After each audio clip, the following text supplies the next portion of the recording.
जय जगन्नाथ सांग माने मु विकास मोर एई आउ एक नुआ अनुसंधान को आपण मानकु स्वागत। समय को नष्ट न करी चालंतु फटाफट आमे आरंभ करिदेबा एक इंटरेस्टिंग वीडियो। सामान्य 2 ରୁ 3ଟି लिंब पत्र व्यवहार करी आपण बड़रू बड़ रोगरू किभଳି मुक्ति पाइबे। कोन सत एई अनुसंधान रे 2 ରୁ 3ଟି लिंब पत्र व्यवहार करी आपण एथिरे की प्रकार जादू पाउछंती, कोन रहिछि रहस्य पथरे चालंतु सेथिरे आमे करिबा खुलम खुला अनुसंधान। एही रहस्य घेरकु जीवा पूर्वरु आपण माने गोटिए गोटिए सब्सक्राइब करी बेल आइकन टिकु दबाई दियंतु। जेमिति मु एमिति इंटरेस्टिंग गोटिए वीडियो आनिली आपण माने सर्वप्रथमे एई भଳି खबर पाई परिबे। लिंब पत्ररे कोन रहिछि उपादेय? गोटिए रक्त हुए सफा, चर्म रोग को करे भल, इम्यूनिटी पावर बढ़ई थाए, सुगर कंट्रोल हुए, पेट रोगरू मिले मुक्ति। कौन रही अनुसंधान पजारे आमर एक इंटरेस्टिंग न्यूज चैनल को आपण मानक स्वागत। पेट गैस ग्लूकोज ब्लूट एमिति सामान्य पेट जनित समस्या मिली थाए मुक्ति। कौन रही लिंब पत्र पछरे विज्ञान?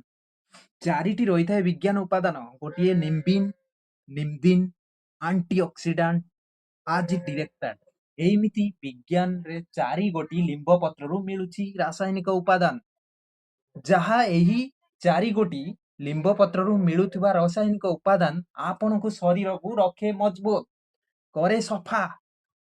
कौन कौन प्रथमे चलंतु एई चारोटी उपादेय विषय आमे जानि नबा फटाफट समय को नष्ट न करी। गोटी होउछि आपनको शरीर रक्त सफा करे, रक्त रे थिबा ब्लड इन्फेक्शन आज एमिति बैक्टीरिया जनित को विनाश करे। रक्त बा ब्लड इन्फेक्शन हेउथिबा जेउथिरे अपमिश्रित रहिछि जहा हम शरीर को जाई जेमिति पिंपल तयारी करिबा, चर्म रोग तयारी करिबा, एमिति नानादी रोग तयारी होइते ताकू करिथाए सामान्य लिंब पत्र विनाश।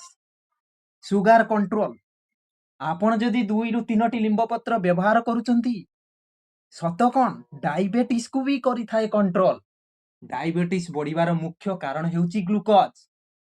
ग्लूकोज बा मीठा जातीय खाद्य सुगार रे रही थाए ग्लूकोज रो परिमाण, इंसुलिन बढ़ई थाए एई सुगार कंट्रोल ता एवं शरीर रे ठीक मात्रा रे हजम न हेबा, ग्लूकोज बढ़िबा एवं मेटाबॉलिज्म प्रोसेस को धीमा करि देबा।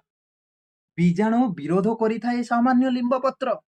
फंगस इन्फेक्शन घाव रक्त जमाट बांधिबारे सहज करे एई लिंब पत्र। इम्यूनिटी पावर को बढ़ई थाए कोन एई लिंब पत्र।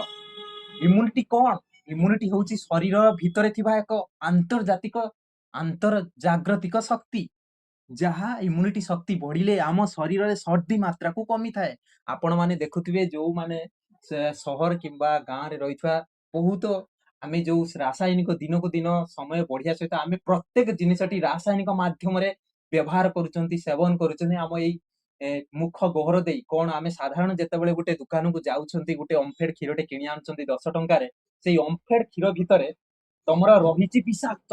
हां बंधु कोन आपण निजे ही परीक्षा करिक देखंतु। एही ओमफेड क्षीर जेतेबेले आपण गुटे दुकान बजारु किनि आनछन ताको 1 ରୁ 2 दिन पर्यंत रखि जंतु, सी हेउछि डिसइनफेक्शन। काहे कि ना आपण माने ए इम्यूनिटी बूस्ट करिवार साधारण मात्रा ए लिंब पत्र जदि आपण प्रत्येक दिन 2 ରୁ 3ଟି लिंब पत्र सेवन करूचंती आपणकर इम्यूनिटी हबो बूस्ट। इम्यूनिटी हेले बूस्ट भाइरल इन्फेक्शन हबो नाही जल्दी, सर्दी हेबो नाही जल्दी, कोनोसी सामान्य रोग शरीर को प्रवेश करिवो नाही। जदि आपण दांत काठी हिसाब रे लिंब पत्र को दांत खसुचंती एथिरे रहिथिबा निम्दिन नामक गोटिए रासायनिक बीजक जहा दांत मारी थिबा पायरिया नामक बहुत गुड़े बैक्टेरिया को मारी दे दांत को रखे मजबूत। एमिति सामान्य लिंब पत्र 2 ରୁ 3ଟି जदि आपण व्यवहार करूचंती प्रत्येक दिन, हां बंधु कोन एही लिंब पत्र मिली थाए एते गुड़िए उपादान। एमिति जदि इंटरेस्टिंग न्यूज वीडियो आपण मानकु हुए दरकार, आपण माने गोटिए गोटिए सब्सक्राइब करी एई ओडिया चैनल टिकु अनेक रु अनेक सब्सक्राइब करी दियंतु, जेमिति मोर आग्रह ପଢିବା ସହିତ ମୁଁ ଏମିତି ଆହୁରି ଗୋଟିଏ ଅନ୍ୱେଷଣ ଭିଡିଓ ଅନୁସନ୍ଧାନ କରି ଆପଣମାନଙ୍କ ସମ୍ମୁଖରେ ମୁଁ ପହଞ୍ଚାଇ ଦେମି। ଜୟ ଜଗନ୍ନାଥ ବନ୍ଧୁଗଣ। ଏମିତି ଭିଡିଓ ଦେଖିଥିବାରୁ ଆପଣମାନଙ୍କୁ ମୋ ତରଫରୁ ବହୁତ ବହୁତ ଧନ୍ୟବାଦ। ରହିଲି। ଆପଣମାନେ ଏବେ ଆପଣମାନଙ୍କର କାମ।